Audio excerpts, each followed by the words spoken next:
সময় সংকীর্ণে আমরা পাই সবসময়।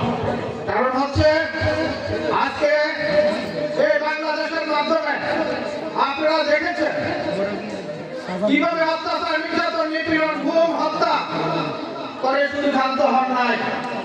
একজন ব্যক্তি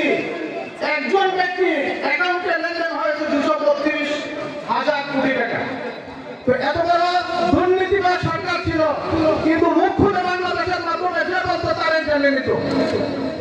তো আজকে আমরা একটা কথা আপনাদেরকে বলতে পারি, আজকে আমাদের এই বাংলাদেশ জাতীয়তাবাদী স্বেচ্ছাসেবক দলে জীবনটা ইউনিয়নে আমি বলবো নেতৃবৃন্দদেরকে আশ্বস্ত করতে পারি, শুধু স্বেচ্ছাসেবক নয়, যুবদল, ছাত্রদল, স্বেচ্ছাসেবক দল, বিএনপি, কৃষক দল, আমরা সবাই সংগঠিত, আমরা একে অপরের সাথে আছি, আছি না?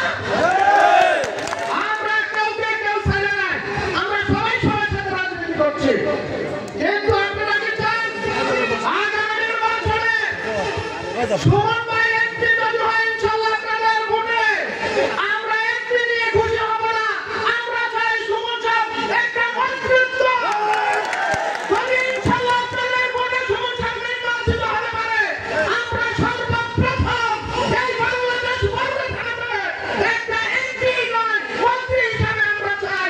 ইনশাআল্লাহ আপনারা যদি প্রযুক্তিগতভাবে আপনারা আমাদেরকে সহযোগিতা করেন, ইনশাআল্লাহ সুমন ভাই মন্ত্রী হবে। ইতিমধ্যে আপনারা দেখেছেন আমার ছোট ভাই মোবাইল একটা ইঙ্গিত দিয়ে গেছে, ওই দলটার আপনারা চিনেননি, তারা স্বাধীনতা চায় নাই, তারা ছিল স্বাধীনতার শত্রু।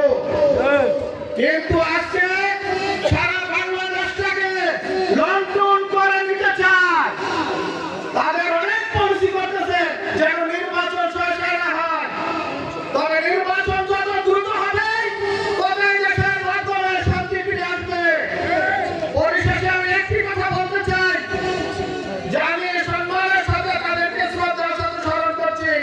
5 আগস্টের যাদের রক্তের বিনিময়, জীবনের বিনিময় আবার ফিরে আমরা একটা স্বাধীন বাংলাদেশ পেয়েছি, তার সাথে সাথে আমি সম্মানের সাথে শ্রদ্ধার সাথে স্মরণ করতে চাই সেই সেনাপ্রধানকে। যদি সেদিন সেনা